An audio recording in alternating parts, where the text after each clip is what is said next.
Hello, everyone. Here I am with Mr. Fabian. And here I am with Miss Pearly. Hello. This time around, we are very much more energized and prepared. We did our homework after a few feedback. Yeah. I always do homework. What do you know about? Yeah, we do homework, but for the first two episodes, we actually gotten some feedback, and we are very much more excited to improve this podcast to be a really cool, fun conversation between the both of us. But hopefully, it'll be useful for you guys who are tuning in as well. And we got new setup, so now we kind of look a little bit more professional. Yeah, hopefully things look better, sounds better. Yeah. It's still very much of a budget setup. Correct. If you can see behind us, in front of us at least, yeah. If you can see how the setup is right now, it's pretty funny. Yeah. Wires are everywhere and all of that. But all in a good, fun way. So we're gonna talk about today, Fabian. Today, well, I think generally speaking, the topic we're going to be talking about today is online with, well, not online, but like in line with emotional regulation, right? I think it is a topic that has come up a lot more in my life, and I think you also mentioned it comes up a lot in your life. Yep. But yeah, like maybe we can just start the conversation off with like how's work, how's life? How's life? Life has been pretty tough lately. For the past couple of weeks, and honestly, the past 2 weeks, I've been dead tired, right? Physically and emotionally as well. Multiple reasons. I am working full time. Work is pretty crazy. Great that we are winning projects. We have more clients and people that we are serving. But obviously, with that comes a whole lot more load of work. And then I'm also doing my master's in counseling, so I'm seeing clients. So anyone who has anyone who wants to find support or help, feel free to get in touch with me, and I would love to be able to support you guys. That is also difficult, right? I need to spend time preparing, making sure that I can hold space for people. So that takes a lot of emotional capacity as well. And then I'm trying to like spend time with family. I need to spend time with myself. I am trying to get healthier. There's a lot of things. You have been bugging me to run with you, and I have not. And that's something that I want to try to also figure out, like what's stopping me from wanting to get healthier, right? Or like what's the biggest barrier, because we dictate what is important to us, and it feels that now health and fitness is at the bottom of the ladder for me. So physically tired, emotionally and psychologically as well, it's taking a toll because I've not gotten enough rest. Yeah, I mean, yeah, I think a lot of people face a similar issue right now. Yep. Especially people in our age where we feel like we have to have everything figured out. And it's tricky. I've recently also kind of reflected on that as well, right? I think it's like almost impossible. It is, I feel like at least, it's impossible to get everything under control at the same time. No. It's impossible because, especially right now, you want to work on your health, you want to work like health and fitness, you want to work on your career, you want to work on your relationships, you want to work on just like building your future and things like that as well. It's so difficult to kind of juggle it all. Everything. And it feels that if you have one in priority, the others falls. Yeah, it's so hard.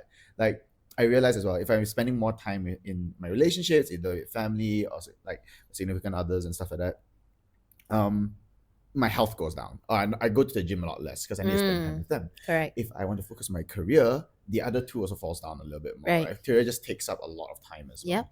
Like health goes down, friends and relationships go down. Yep.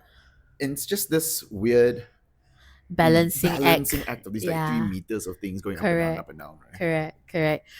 This reminds me of something that I've spoken about with my learners, my students. It's called the pickle jar theory. Mm. I'm not sure if you've seen the video. So the concept is like the pickle jar. Inside the pickle jar, like just any jar lah, basically, right?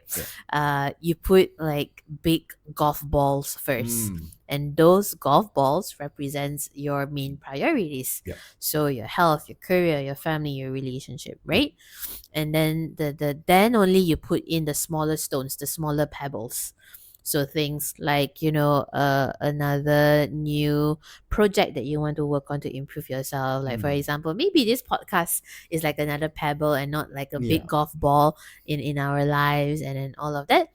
And then the jar is being filled, right? But then there's still like empty holes. So then that's why you put the sand, and the sand represents things that are fun but are not necessary. It could be like a holiday, or like a shopping spree, or like a beer night, or whatnot. Like great to have, but actually not that important to have.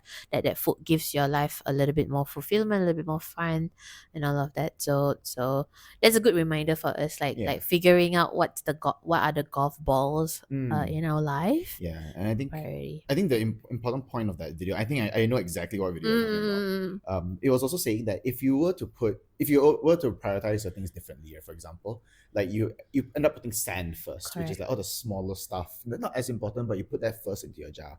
Then you put in the rocks, and then you will realize you don't have enough space for the big Correct. items, the golf Correct. balls and things like that, right? Yep. You just have not enough space. Yep. So you have to prioritize putting in your golf balls 1st, and then only putting in the pebbles. Mm-mm. And then if there is space, and there usually would be space as Yep. well from the Yep. looks of it, Yep. then you can start like pouring in your sand, Yep. right? And that's how you kind of fill up your life. Yeah. Right? Yeah. I think that's a very, very good reminder as we struggle and grovel through our phase right now to be a better person at our age. You said that like at this age, how old are you, Fabian? For those that do not know us personally. Damn. This is always a question that like befuddles people. I'm only 27. He's only 27, so yeah. I say only like because to some people it's like damn that's old, but to some people it's like damn that's young. Yeah. Honestly, a lot of people who know you feels like you are older. Is it because they know me physically? Every time I stand up, it's just grunting. I sit down. That, but also I think firecrackers in my knees. that, but also the maturity, and that's why we get along together. So that's good. Yeah. And you? How old am I? Yeah. Guess. I hate. Wait, by the way, I hate it when people do that. But guess, but I won't be offended. Yeah, in any case. But anyways, I have just completed my 29th year in life. So I'm still 29 this year, but going to my 30th year. It's a bit scary. Like age has not been a big thing for me. So I don't really care when people ask me how old and all of that. But I think when I reached 29 like last month, I was like, oh no, I'm 29 going to 30. 30 itis. 30 itis, yeah. Say. Yeah. It's a bit daunting, but hopefully it's just a good fear to have, a good motivator, I would say. To make things a little bit more real, more fulfilling for me, I guess. Yeah. And I think, and I feel like I watched this on like a TikTok or a reel or something like that. But like I feel like people are older when they are 30 than they are in 31 and 32. If that makes sense. Because I think, and this person explained it very, very, very, very aptly. I forgot this is, honestly, I don't know if this was a comedian or an actual professional. Okay. My feed is all screwed up. But he made so much sense. Like, I think people go into their 30s with so much fear, so much denial of like, oh, I'm 30 already. Oh, this has to happen, that has to happen, and blah, blah, blah, blah, right? But and then I think once they hit like 31, 32, 33, then they realize there's not much difference. The denial, the fear kind of goes down a lot more. Yep. right? Makes The sense. amount of bodily pains is no different when you hit 25 and everyone's already talking about it, right? At least no, maybe it's just me. I Maybe it's think it's just me. just you. You Ah have shit. a lot of issues with your back and your knee and your Okay. stuff. Yeah, I'm working on it. I'm working on it. Yeah. Yeah, but yeah, like I think there's a lot unwarranted fear of like going into your 30s a bit. Mm. And I think it does stem, and maybe we're going off topic a bit, but it does stem from like people we keep expecting ourselves to have it all figured out, Mm. right? By our 20 somethings, by our 30 somethings even. Yeah. Sorry. But huh, Excuse me. you have been Sorry. blessed. Yeah, right. Like I think we don't have to be Mm-mm. we don't have to have everything figured out by our 30s. No. It's I think I don't know, society, social media, ka-choo, Excuse me. bless you. Thank you. So sorry. Please excuse me. Yeah, we do not have to have it figured out. It's Yeah, always the societal pressure, but yeah. also I think times are different right now. Like Mm, people are different, times are different, circumstances are different. So the stuff that our parents are mm, married now and have children at our age, right? mm. But we are still like Yeah, grappling in life and trying to make our way. yeah. Um, Good question. But then is that the right age to even get children? that Right. is absolutely a great question to Yeah. ask. Because then the bigger question is like, yeah, if you're not ready, right, why force yourself to be getting Correct. children? Yep, I agree, and I think that's where I think the good thing right now, and especially with the social media and more awareness Mm, about self awareness about improvements, life improvements, self improvements. mm, Um, I think that is it is great to see a lot of people mm. in this day and age to be more self-aware, to take stock of like who they are, who they want to be, and not just living life just because, oh, it's the next phase in life. Yeah. Oh, like this is By what my this parents want age. me. Yeah, Yeah. by this age I need to be this. I'm glad to see a lot of our peers especially Mm. are questioning those for themselves, right? Great that if they do get married early and it's because they want to and Yeah. not because of societal pressure. Yeah. Yeah, I think there is a lot more questioning and a lot more thought that has to be put into, or at least like less pressure for people Correct. our age as well Yep. to have everything figured. I keep saying that as well because I think Yeah. so many of my friends have this thought, right, Mm. where it's like, oh, this other person is doing so successful, is getting their doctorate done already, essentially, right? Mm. Or this Yep. other person is a successful, I don't know, dentist or doctor or lawyer, Yeah. and it's and then they then compare themselves to these Correct. people, and then they Yeah. look at themselves and like, oh, I'm only a small finance person in a bank or Yep. whatever, right? Yep. um, I should be like that by now or something like Yeah. that. It's Yeah. compare like as cliche as it is, but yeah, comparison is the thief to That's a- happiness, right? Yeah. I actually had a very funny episode on that part comparing because last week the Mm, past week I was actually attending the train the trainer training for the past week, so mm, different people from different walks of life, right? yeah. So one of the participant, she is actually a sales manager from one of the property companies in Malaysia. Mm, Great person, and she talked about healthy home, mm, and she and one of the questions to get everyone involved is like, oh, who has like a house already? And half of the room put up their hand, mm, and they have their own house, like they have a property to their name. yeah. And some of them are pretty young, some of them are Mm, younger than me, and obviously some are older, but it feels very like, oh shit, yeah. is it something wrong with me, like I know a lot. I have a lot of cousins and friends who actually have their own place, own their own place. Yep. And then I was like, shit. And I would quickly Google the property company. What are the properties there? Because there's also the rumah WIP, rumah wilayah persekutuan and Selangorku under that property Mm. line. And I was like, yeah, but I don't want to live in these places. Yeah. Yeah, sure, I afford, like, but do I really want? And then after 10 to 30 minutes of just googling and scrolling and doom scrolling Yeah. on Google, I was like, nah, I know why I'm not, I don't want a house just yet. Yeah.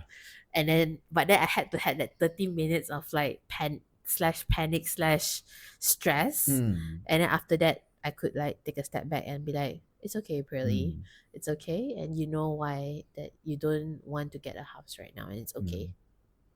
Just a side story. No, I mean, yeah, I think we are fortunate enough to be in this space where it's very not or very quick for us right now. At least for us, because we've practiced it so much, right? Yeah. It's very quick for us to like notice that, hey, we are feeling this way. We take a step back and we are Mhm. able to kind of pull ourselves away from what Correct. like that moment Yeah. and be like, be very rational. Well, this is actually what I want, Yeah. right? And I think that let's segue into the actual topic a little Yeah. bit. That is a big part of emotion regulation, right? That is a I big part agree. of like mindfulness of Yep. just like understanding where you are and what you're feeling. Yeah, the examples that I gave just now and we gave just now, it's a little bit more about like our thought, and we are aware of it, and then we take a step back, right? Mm. So then, like in terms of emotions, for the past couple of weeks, how has your emotions been, and have you been able to regulate it well, Fabian? That's a long sigh. Yeah. Honestly, I think you know I don't know if it's egotistical for me to say, but I think I'm Mm, pretty good with generally like emotion regulation. mm, Um, in a sometimes scary point of view, sometimes. mm-hmm, Um, yeah, I mean, this is like the two ends of the spectrum when it comes to emotion regulation, right? mm. And something that I have learned recently as well. Sorry, I'm getting too far ahead for myself. It's okay. But yeah, so I have this tendency when it comes to emotion regulation. I tend to be very logical with my emotions instead of feeling the emotion sometimes. And this is something I've learned in the past couple of, like maybe 1 or 2 years. Like you intellectualize. Yeah, intellectualizing my emotions. Mm. I didn't know about that term until like probably last year. Mm.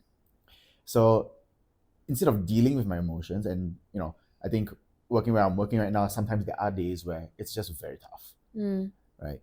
In the past as well, and like I would look at myself and be like, I reacted this way. I reacted this way in this situation. Oh, why did I do that? Mm. What made me do that? What were Mm. like trigger points essentially? And it Mm. just goes down the line of theory, right? Mm. Of like A, B, C, D, E. These are the answers I need to. These are the questions I need to answer, and this is how I figure out what's wrong with me. Mm. And more recently, something I've learned a lot more in line with emotional regulation is kind of asking this one question before everything else, which is, what is it that I'm actually feeling? Right? So you identify that actual emotion, because Yep. previously I never put, and I found it very difficult to do it in the beginning as well, right? Where it's that I never understood, how do you label an emotion? I feel like I want to do something. I want to do this. That's how I label emotion, but that's not emotion. That's your wants, Yeah. essentially, right? The actions. Yeah, and then you simplify it down. At least for me, I simplified it down into like, I feel angry, I feel scared, I Yep. feel embarrassed, whatever the inside out emotions are. Yeah. Right? Yep. Yep. And then from there, I was like, okay, cool. Like, what made you feel scared? What made you feel, yeah, and so on and so forth. And then you kind of go down that line of thinking a bit more. So that personally has helped me kind of emotionally regulate in a way. Like check and balance Yeah, your check and emotions, and this able to name that feeling, and then that feeling, and then asking why, right? The 5 layers of why, like why exactly am I feeling this way, like why actually no. Was it, you said you just learned this a couple of years ago, how did you develop that? Um, What happened? how did it even start? Yeah. I honestly can't remember. I think it honestly started probably when I was trying to like, I think I was reading up on like I believe it's just a CBT thing, right? Oh, okay. It's just like, oh, like this is not an emotion. Like Mm, these are actually what emotions are. These are what feelings are. mm, Like whatever I was trying to say, that's not an emotion. right. So like, yeah, what is that, right? Okay. And I think maybe in even I think in only in the past year, um, I went into the more into the line of like validating emotions, Mm, like the importance of validating my own emotion and saying like it's okay to feel mm, X, Y, and Z. mm. It's okay to feel this way. It makes, or rather, how I interpreted it as, it makes sense why you would feel this way, Yep. rather than it's okay Yep. sometimes, right? It makes Yeah. sense. Yeah, you did the person did this, you felt this way, not how you reacted to it. It Yep. made sense. Mm. Not saying that it's right. Mm-hmm. It just made sense. Yeah, I see this a lot with clients, but people who are self aware. So, the downside of being self aware is because you have that knowledge, that intellectuality to grasp and to check with yourself, right? But because you intellectualize how you Hmm. feel, you always have a reason why and a logic, reason or a rationalization. We forget to then validate Yeah. ourselves. We rationalize, Hmm. and then we'll be like, oh, it's because of this. Like, oh yeah, okay, then I have to change or I have to Hmm. do something. Yeah. But we don't actually take a pause and be like, it's okay. It's okay to feel like it was a sucky thing. Yeah. It's okay to feel like you are angry because of that. It's a valid experience, Hmm. and in spite of the experience, then you can do something about it Yeah. because you are self-aware and you're able to Yeah. rationalize about it. So good that you were able to do that. Mm. Yeah, I think for me that helped tremendously in the past year or so, right? Because it's Mm, not something that I fully understood or I was brought up to understand, like validating your emotions. yeah. Essentially, for me at least, right? You're not brought up to be like, or if you're crying, if you're angry or something, no one tells you like like it's okay and it's fine. They Yep. just tell you to stop. That's wrong, Yeah. right? Or like be a good girl, like this be Yeah, don't do better. this, Yeah. don't cry, men Yeah. don't cry, Yeah. kind of thing, right? Yeah. But no, like I think in the past year especially, validating my emotions to be like, yeah, no, it's okay to feel this way, it's fine, Mm, right? um but maybe I would self-talk my way into like, it's okay to feel this way. How you reacted maybe isn't the best way, mm, and then you kind of focus more on like once emotions kind of calm down a little bit yep. more. And it's weird, I can talk to myself in different voices at this point. Mm-hmm. But it's like, yeah, okay, if in the future this does happen again, which you have no control over whether or not it's going to happen again, Yep. but if it does, what are you going to do? Correct. How do you respond then? Yep. Yep. Right. Yep. And like it's good that you see that in yourself. What about your surrounding? Do you see other friends and families able to do the same thing? I think it's not something that people are brought up to do, right? Mm, Especially not our generation of people. um yeah, I think something that we wanted to talk about as well, right, is that how do we, I mean, not just our generation in terms of like our parents teaching us, right? Because I think that's one thing, right? During our parents' generation, obviously their focus is a lot more on surviving. survival, Yeah. how they show love, and this is how I interpreted it as, or at least for my family and my household, right? Mm-hmm. How they show love is we provide, we Correct. make sure that there's food on the table, we make sure like if you're doing very good, we buy you a thing, buy Yep. you a toy that you want or whatever. Yep. um but right now at least, like there's abundance of resource usually. For the Yep. most part, there is just resources Yep. available. So how we want to be able to show love, or what is then the shift right now, is Yep. more so on like time, more so Mm. on like physical touch, or just like time spent with your kid. And it's Yep. not something that we were brought up to do, Yep. to understand emotion, Emotions. right? It's Yeah. just, Or you're to be just with to be emotions. with emotions. We are just Yeah. taught to survive, study, do better, move on, Yeah. and earn money, Yeah. right? Yeah. And especially in a conventional family. Why I ask that question is because I'm glad that our circle of friends, Mm. um, I think the level of self awareness and the level of the ability to emotionally regulate is great, Mm. because even tough times, right, or even we are able to like call each other out without getting offended. Yeah. Yeah, we are able to check in with each other without getting offended, and I think that is a result of like the ability to regulate our emotions, because we don't just jump to Mm. conclusions, we don't just have that negative reaction, right? But I also deal with a lot of people, um young adults and Mm. older adults, that also that unfortunately on the other spectrum, Yeah. are unable to regulate their emotions. Yep. They when life throws something at them, they immediately react, and typically the reaction is negative, right? They either get angry and sad, Mm. or like the typical stress response is like flight and or freeze, and they don't do anything. Yeah. And then at work, I do see that sometimes as well, when things are tough, um, the ability to hold conversations and to hold spaces are not there. So there's a lot of like high tension and a lot of like anger, Yeah. and I feel like, oh, um, it's because of like they cannot regulate their emotions. They don't know what to do, and how to feel, and what to do with the feeling. Mm. Yeah. Mm.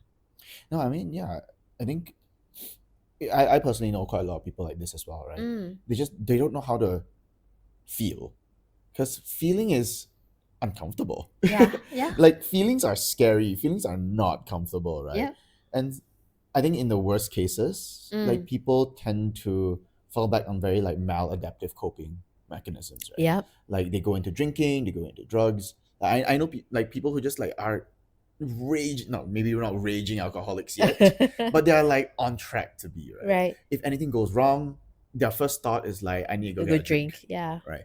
And Yep. it's never just one drink. It kind of Yep. keeps spiraling and going out of control. And when they Mm. drink, they just spiral even more. Mm. And I don't know how that reinforcement honestly Mm. kicks in, right? Mm. But yeah, so instead of dealing with their emotions or dealing and processing their emotions, it's very easy almost for people to fall back into Mm. these like maladaptive coping mechanisms, Yep. right? It's I don't know if it's like an escape or a distraction for these Mm. people. Like, what are your thoughts on that, right? Mm.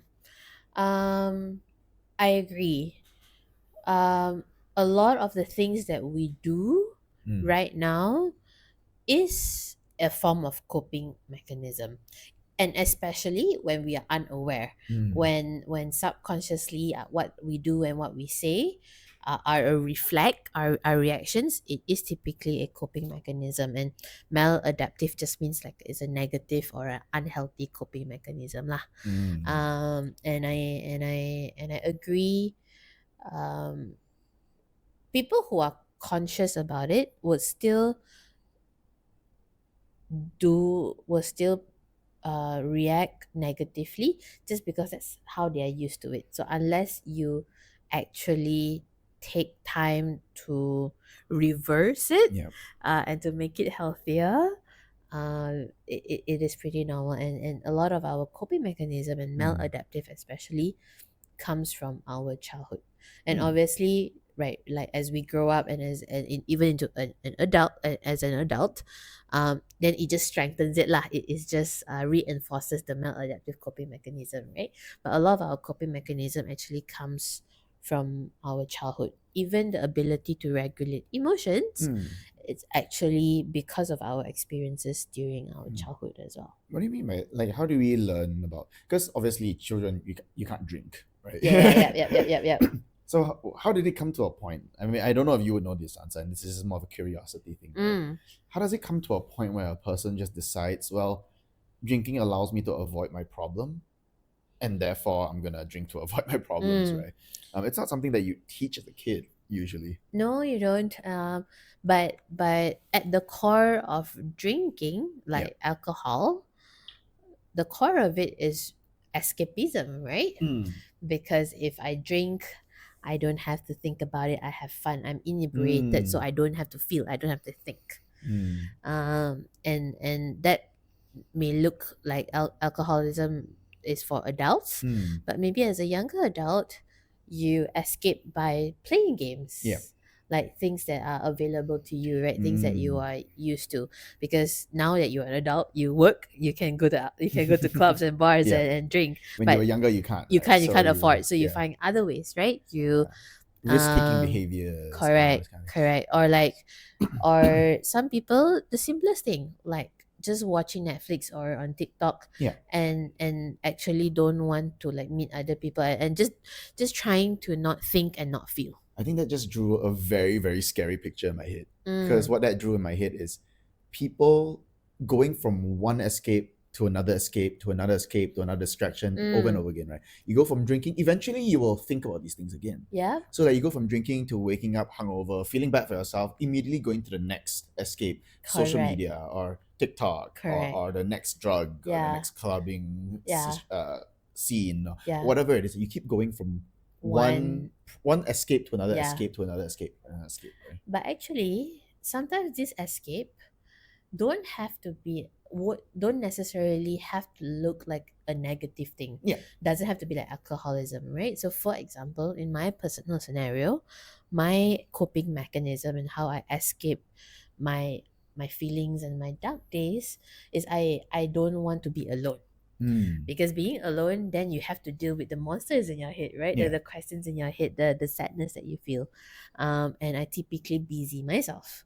And this was throughout my secondary school and university days. Mm. um, and how I feel that time is actually to do volunteering work. So I was very, very Mm. active in various NGOs. I spent so much time in different university activities. I was from a public university, and obviously public university has more like their like persatuans and all of that are they have tons of activities. Yeah. So every single day after class, other than assignments, I have different multiple projects going on at the same time, Mm. up until I gotten like my first job. During even my first job and my second job, like working with you, I was doing like NGO work whenever I'm free, on the weekends, because I just didn't wanted to Be be at alone. home Yeah. and be alone.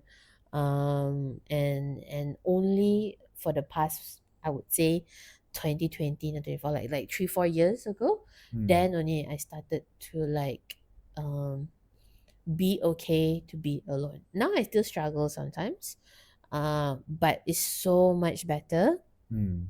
uh but what I'm trying to say is, when you escape Mm. and you can't regulate your emotions and you have maladaptive coping mechanism, it doesn't have, so most of the time it looks negative and it's a negative thing, Mm. but some people It could have even be a positive things. positive experience of a Yeah. positive activity to do that. Yeah. Yeah. Yeah.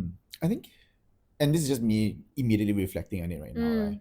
I realize maybe the reason why I am not super, I guess, prone to like these kind of like drinking way too much and yeah. trying to forget problems, right? Yep. I think growing up for me is that in a very like intellectualizing and rational way, right? Mm-hmm. I never understood trying to escape problems because Mm. it's like to me, these problems will catch up to you. I can't run very fast. I mean, Interesting. both physically and also like mentally, right? Yeah. It's always like no matter how much you try to escape, at least Yeah. how I rationalize it, no matter how much you try to escape, it will catch you. And have you had this kind of thought and belief since you were I think younger? so. I think for the longest time as well. I try it's a lot of like there's no point escaping it. Mm. There's no point trying to run. Mm. It's a lot of that mindset of like no matter what you do, it's still there. You Mm. haven't gotten rid of the problem.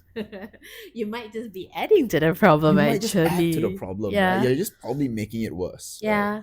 So like at least for me, it's like, oh yes, I will go with my friends, I'll still have fun and all those kind of things. And Yeah. fun is fun. Yep. But no matter how much fun I have, the same problem is still there. Yeah. So I think that annoyed me to a point where like, yeah, I don't think escaping problems Mm. works. Mm, mm, It mm, wasn't mm, mm. effective. It didn't Mm. make sense to me. That's good because I never realized that I ran from problems. Because I Ah, thought that was because it was a good activity, right? mm. Because You're doing volunteering and good, and and and I did find fulfillment and enjoyment from that, but I never realized is I was actually like running away, and it was actually my coping mechanism because I didn't wanted to face how I felt, and Hmm. I couldn't regulate actually my emotions at that time. So I used something else that I know that is constant Yeah. for me at that point of time, and I know that I can do well, hence I'll feel happy about it, Hmm. and then I'll just continuously being Hmm. happy or fulfilled at that point of time. Hmm. I think the dark side of, at least, and now again reflecting on it, right? The dark Mm, side of not escaping. I mean, yours was like escaping to do good things, right? mm, I think that's like the brighter side of escapism, in a way. yeah, a little bit more less detrimental. Yeah. Yeah. I think for me, the darker side of not escaping was that I just tend to lash out. Mm, It's a lot more on lashing out into people, like, tantrums at home, mm, um, like, yeah, like family conflicts and things like that, right? It's a right. lot lashing out kind of Yeah. things. And that, obviously is not good as well, right? Because Mm, again, I think although I'm not escaping, I'm still not regulating. yeah. I'm still not identifying the problem. Obviously, I didn't go to therapy at the time as Mm, well. I didn't know what it was, right? mm, I think only later in life, until I studied psychology, until I got into this field a little bit more, yep. then I realized, yeah, actually, there are specific questions you can ask yourself Yep. about what on or that will help you regulate your There's emotions, that help emissions. you Yeah. learn about yourself, Yep. right? Yep. Maybe you can share with us what share like a situation or a circumstance, an example of a circumstance, and how do you actually regulate your emotions now? Mm. In a healthy way. I now I think it is a healthy way, right? You're more Yeah, aware and you're not lashing out. So tell us a little bit more. How do you do that? I think for me, okay, so maybe not immediately my personal experience yet, right? But I think Mm-mm. two things that have come from, I think, like, over time, right? Mm-hmm. People no longer have this immediate, what we call idle time in their life, right? Idle, like IDLE. IDLE, Yeah. yes, not idol, Yeah. not idola, idolizing kind of thing, but like idle time where you're just not Doing doing stuff. You're not anything. using your brain capacity, right? Mm. Like similar to what we said just now, right? It's very easy to go from one escape to another escape to another escape. Yep. It's just very convenient. Yep. Like and I find myself doing this a lot as well, right? In a group setting, for Mm. example, where everyone's just generally having conversation, and there's that millisecond of silence, of Yep. just like random uncomfortableness. The first thing you do is pick up your phone. Correct. Correct. Or you trying to be like do a joke to be funny to fill up that silence and Yeah, fill up that thingy. Yeah. yeah. For me, it was that, right? Catching myself picking up my phone and scrolling randomly. Mm. I haven't even gone into Instagram. I'm just like swiping my homepage sometimes. Mm. But like maybe the first reaction is to go to Instagram, is to start scrolling out of random. But Mm. then that's that immediate escape or Escapism. distraction Yeah. from just being uncomfortable, right? Yeah. It's so convenient to just fill up space. Yeah. Um, so this guy, so I think his what's it called, his online, like, social media Persona. name, Okay. Yep. persona, like, rather, Uh huh. his name, it's called healthy gamer underscore GG. Okay. But he is I believe he's a clinical psychologist or a psychiatrist. Right. He's a doctor of something. Like he's on what platform? He's on Twitch. I Okay. think he has a podcast on Oh. Okay. YouTube. He works with like the gaming community of people, because I think he just felt that community is a very big community. It's very Mm. easy to reach, and it's a very easy to reach community that is Mm. not much focused on. Mm. Mm. So that's why he dived into that a little bit more Mm. as his niche, right? Mm. His actual name is Alok Kanodia. Oh.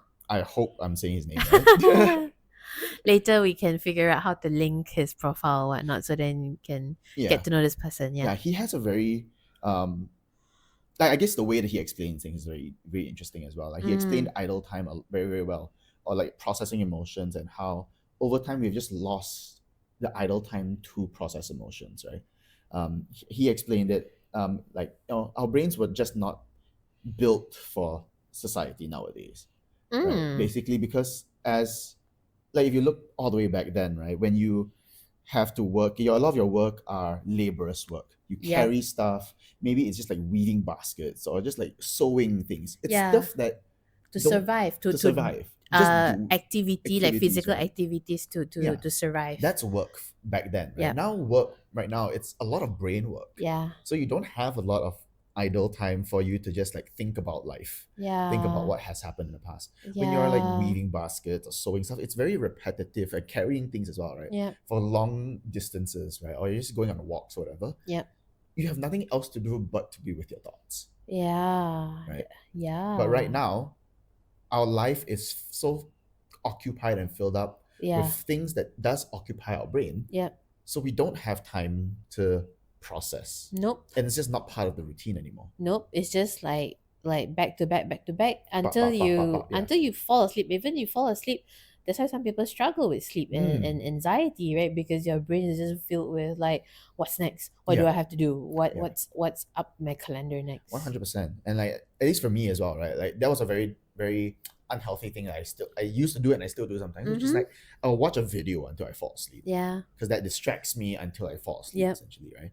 Um, so like one of the things that he was talking about was basically you have to force idle time into your life, right? You What does that mean? like it's things, yeah, like figure that kind of like you have to figure that out for yourself, like what is an idle time that you kind of enjoy as well, right?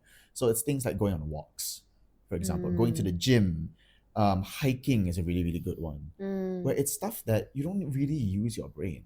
Yeah. Maybe it's for some people it's like sewing, like quite literally like we said just now, like sewing, fishing.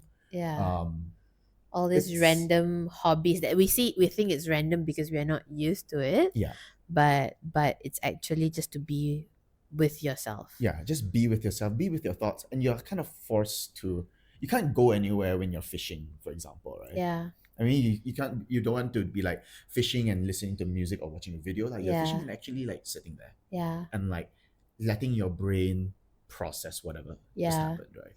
Yeah. It wasn't part of the routine anymore. And like I think for me, that was actually driving. My idle time automatically became driving. Because Mm. driving to a large extent, you're not using your brain anymore, especially if you're driving to work, back and forth to work. Yeah. It's autopilot, Auto. Yep. right?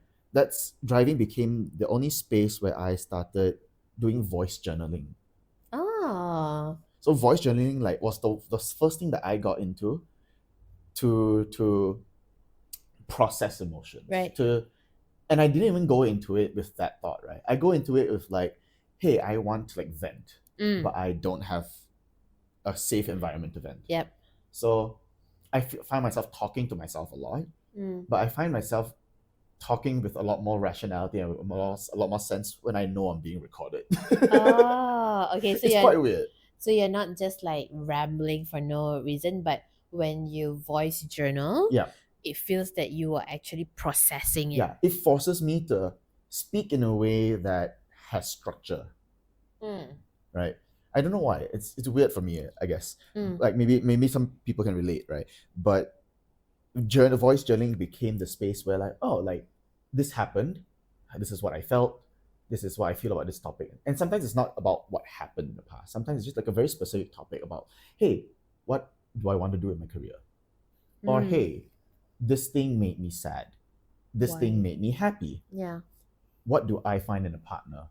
What is attachment styles? What is my love language? And it's stuff like random topics, to be fair. Right. But then that habit of journaling essentially then gives you that practice of processing emotions or Mm. processing thoughts and Mm. emotionally regulating, like, essentially, right? Mm. That is your idle time where you Mm. finally have time to allow your brain to do its own thing and not be distracted by outside noise. Yeah, makes sense. Makes sense. I think I related a lot that when you said it just now and when we were preparing, I didn't really catch this. Mm. But now as you say it and I'm reflecting, that is something that I'm trying out or trying to have this past year. My aim this year is to be able to sit with myself in silence. Mm. And this is something that Hisham, my partner, Mm. has been challenging me to do because like I said just now, like when I was younger, like I've just busied myself.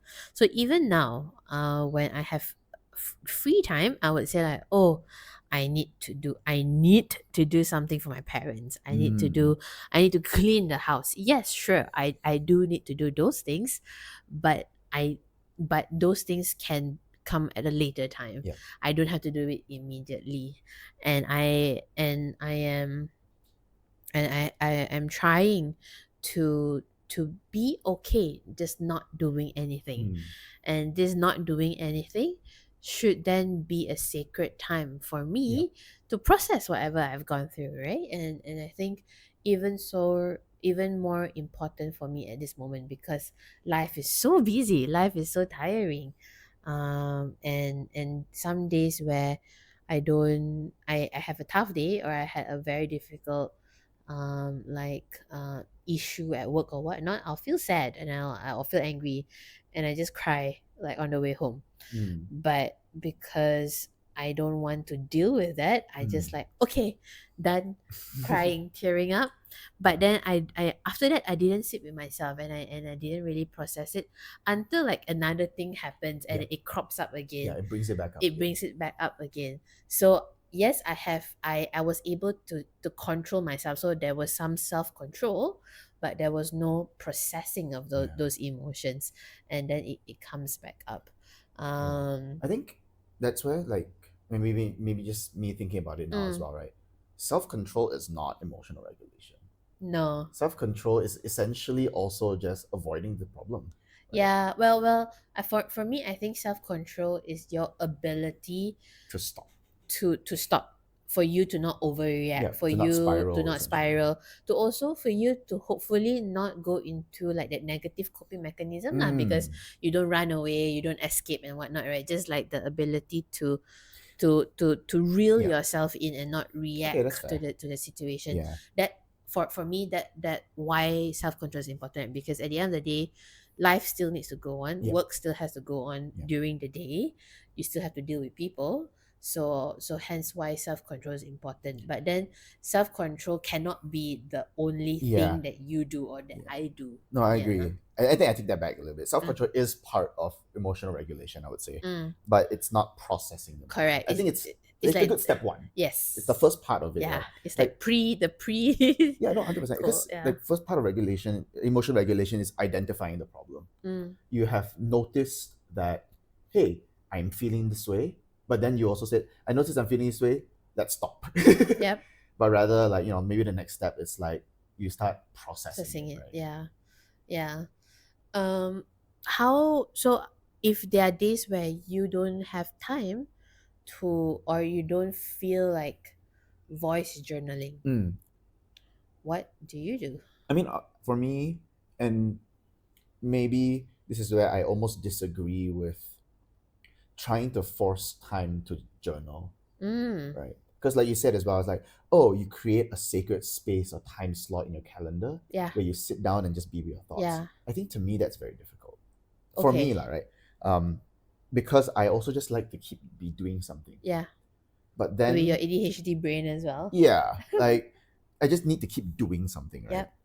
So for me, how I created a habit of journaling, like I said, is all it's during these spaces where I am doing something or on the way to do something as well, Mm. but then I have nothing else to do while that's Mm. happening. So I'm Mm. driving, for example. Right.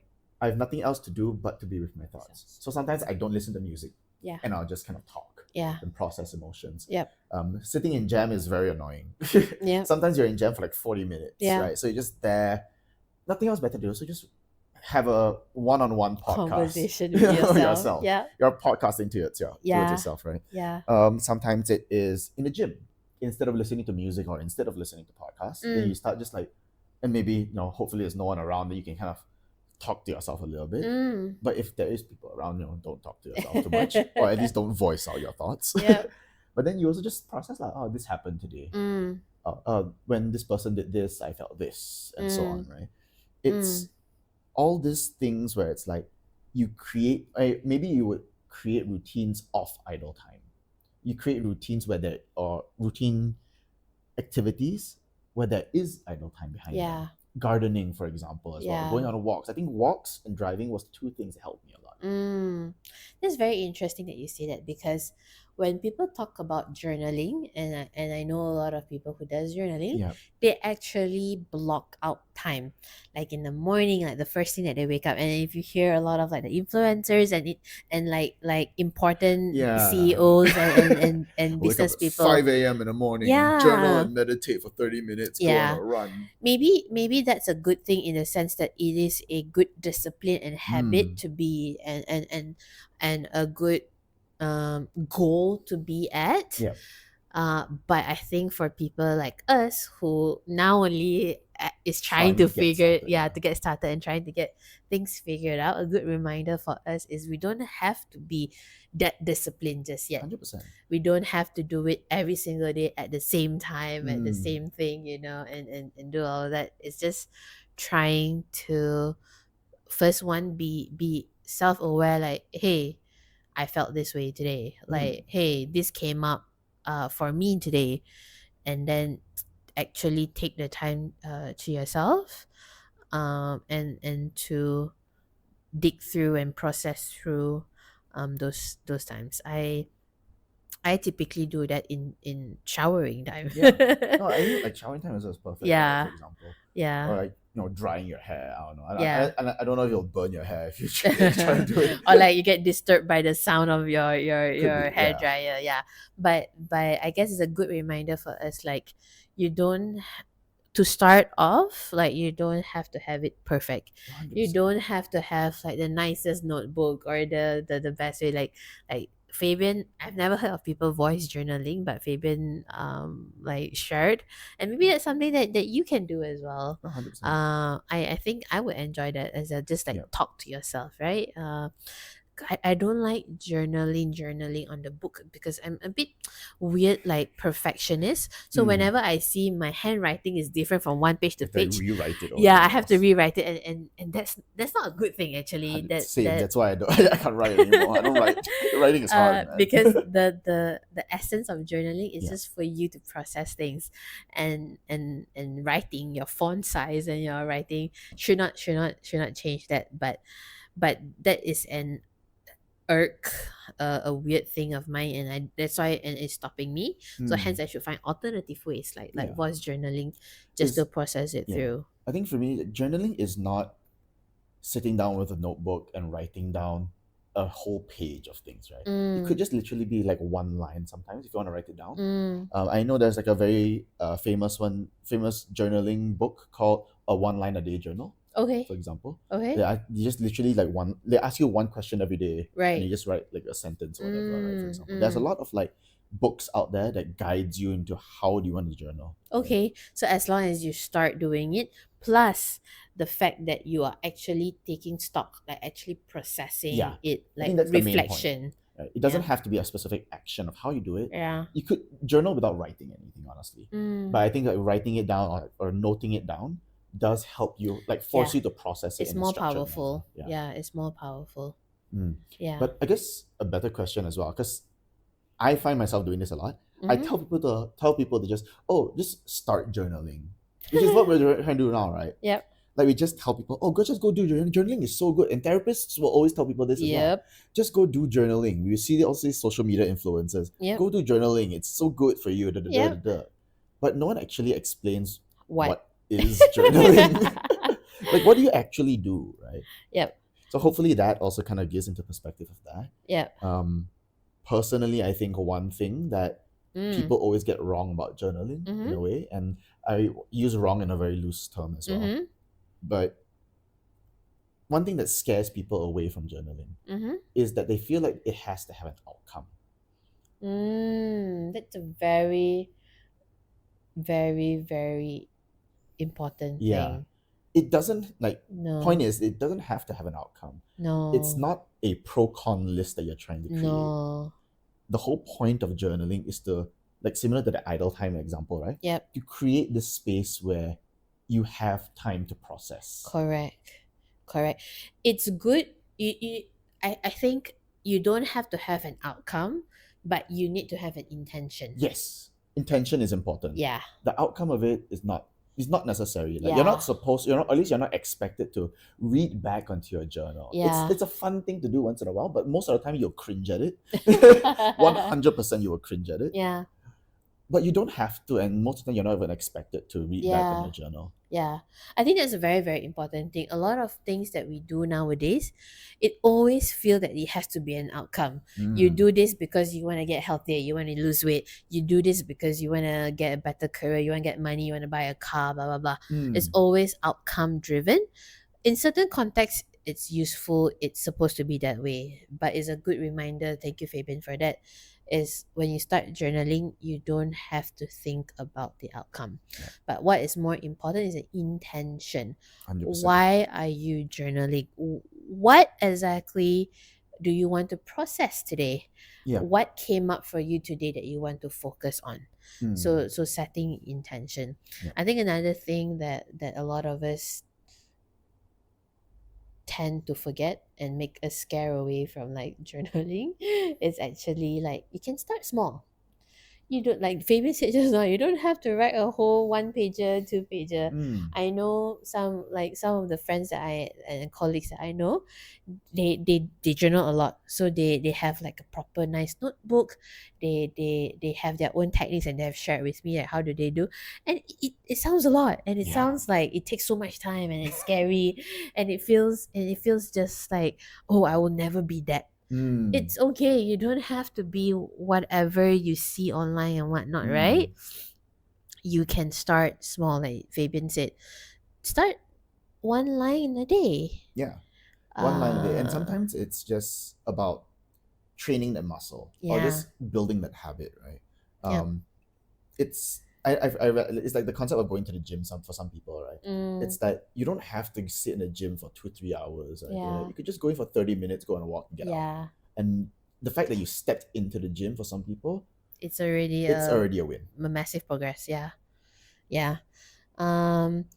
Like to start small as well, like what you can do is then spend just 1 minute. You don't have to spend 30 minutes the first time that you're doing it, right? You can just spend 1 minute, like, because we've never had idle time. Now you are setting aside like just 1 minute of idle time, 1 minute of like that journaling time, right? And then the next day another minute, then week 2 2 minutes, week 3 3 minutes, right? And then once you are able, like Fabian said, the muscle, then you then can grow the time that you want to spend, because then it will feel a little bit more natural, a little bit more easier.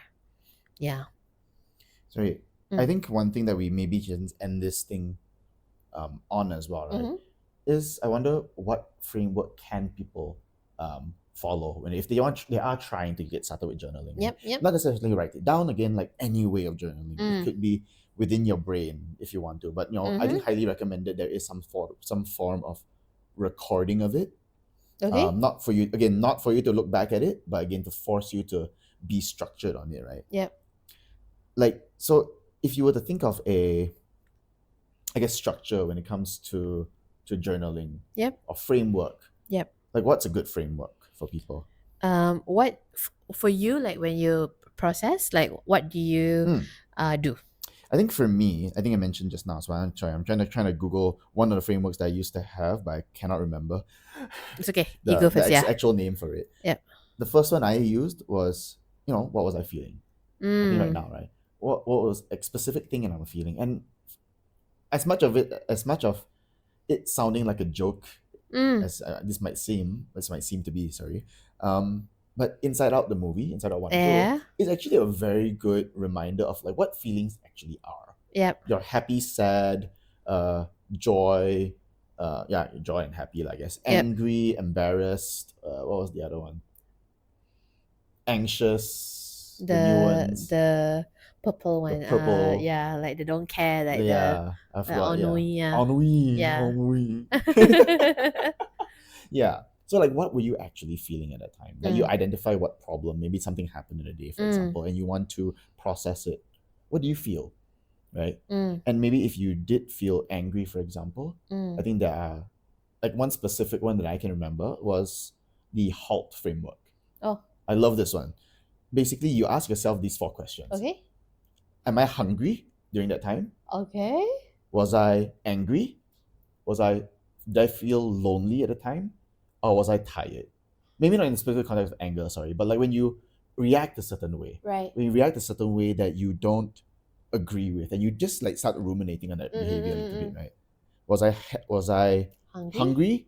Was I Angry? angry? Was I Lonely? lonely? Was I tired? Oh, super interesting.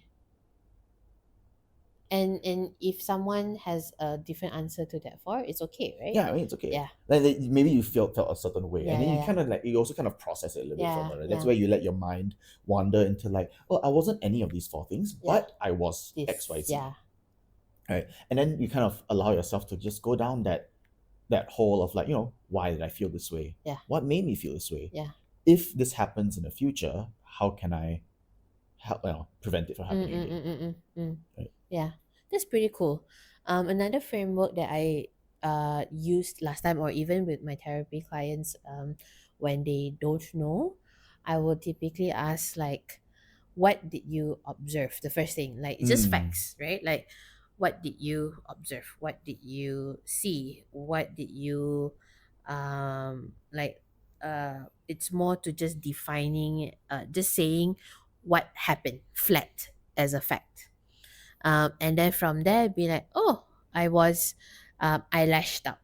It's just Mm. an action, it's just something that has happened. Yeah. And then from there you go on, or like, oh, I saw a grandma and a grandchild on the bus. Yeah. And then from there you can process it like, it made me feel melancholic, blah blah blah. Mm. um No, I actually really like that one mm, because my first question of what do you feel? I think for mm. me as well, right? In the It's beginning, hard. it's hard Yeah. to identify what is a Yeah, feeling. and it's not just, maybe sometimes it's not just because we don't have the vocabulary for it, Yeah. but it's just hard to admit that we feel that way. Yeah. Yeah, Sometimes it's an ego thing as yeah, well, right? So if correct. it is difficult for you to identify the emotions, because again, feelings are scary, Yeah, right? yeah.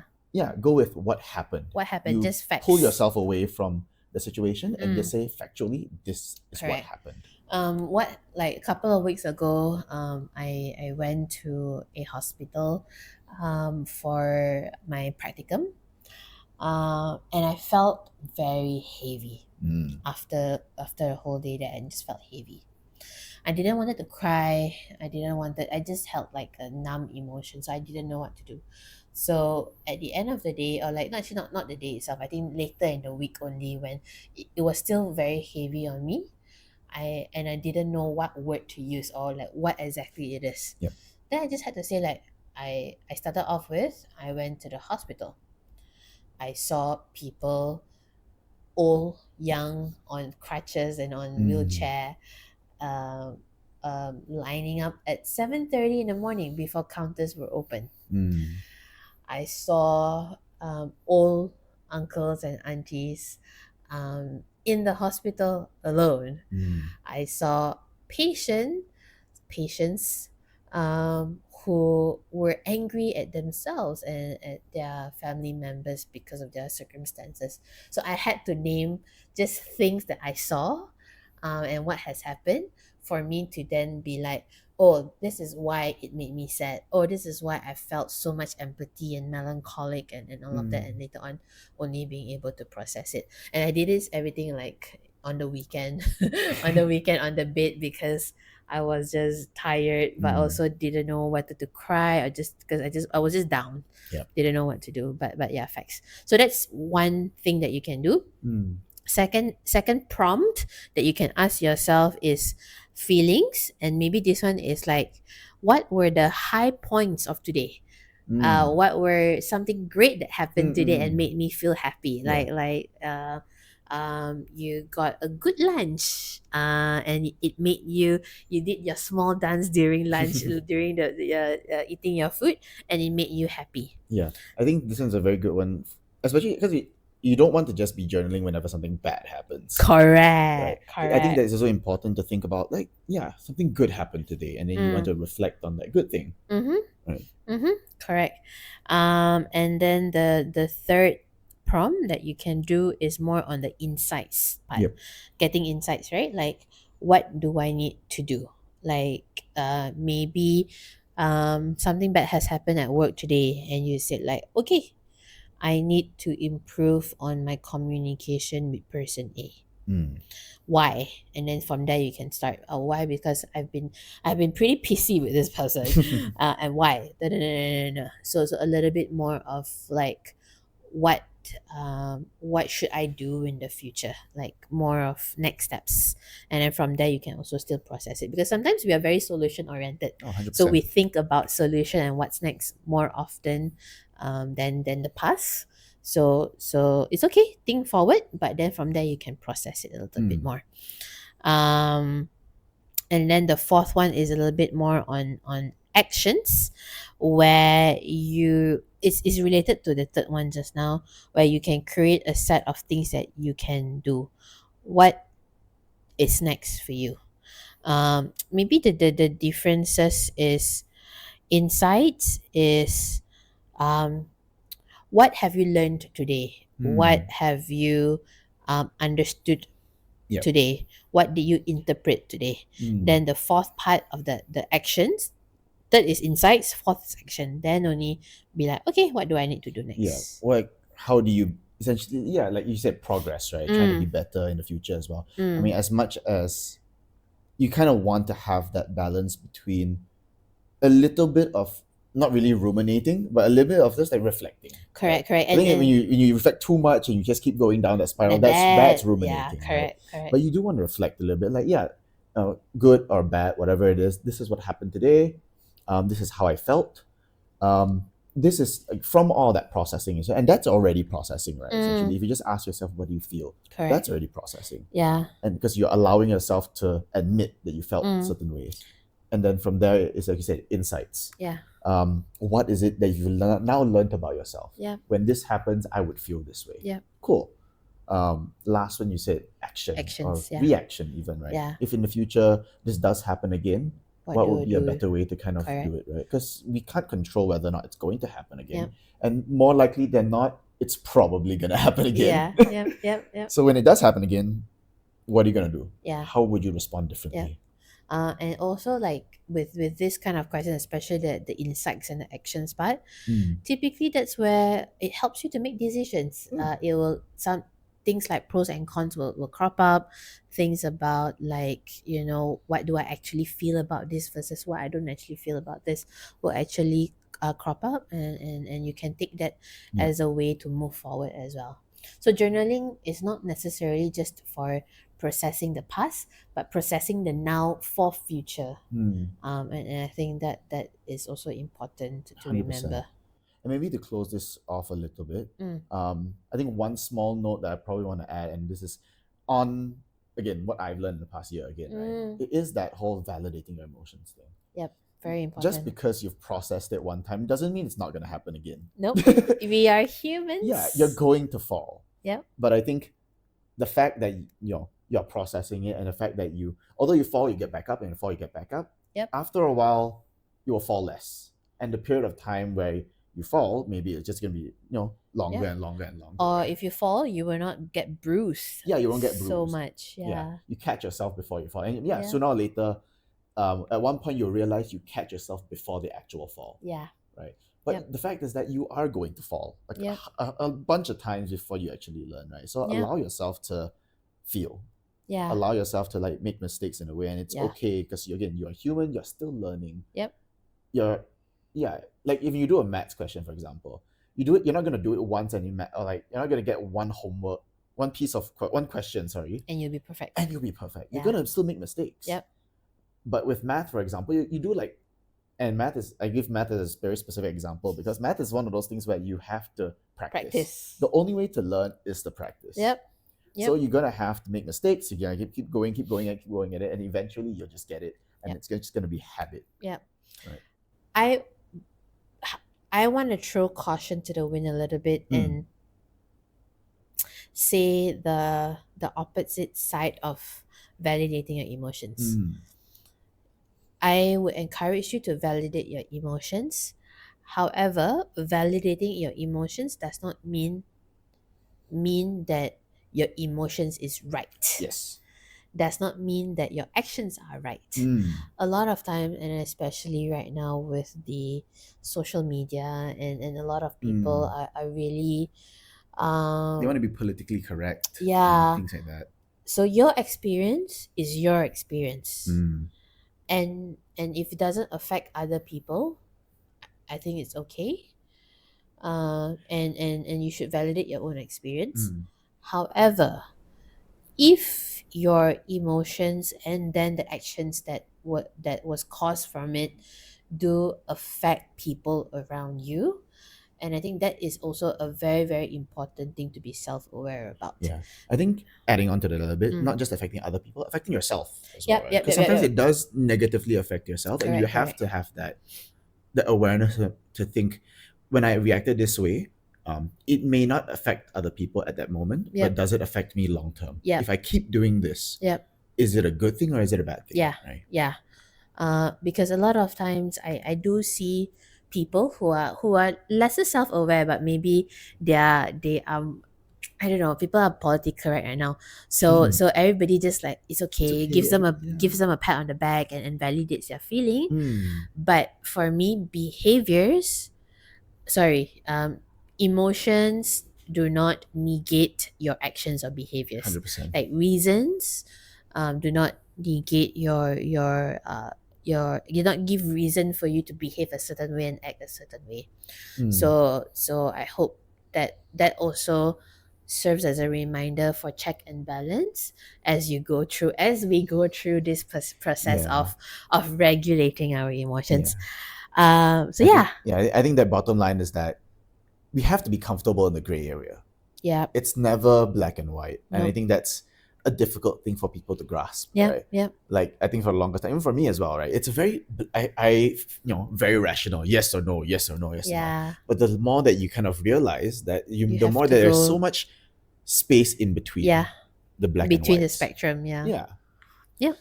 Cool. So do journaling. Homework for all of us. Homework for all of us is to start journaling. Start small. Set time. Set intention. And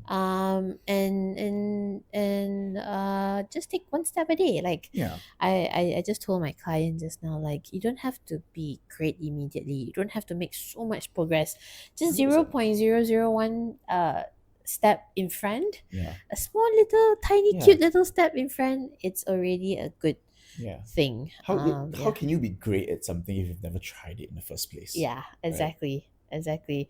You miss 100% of the shot that you don't take.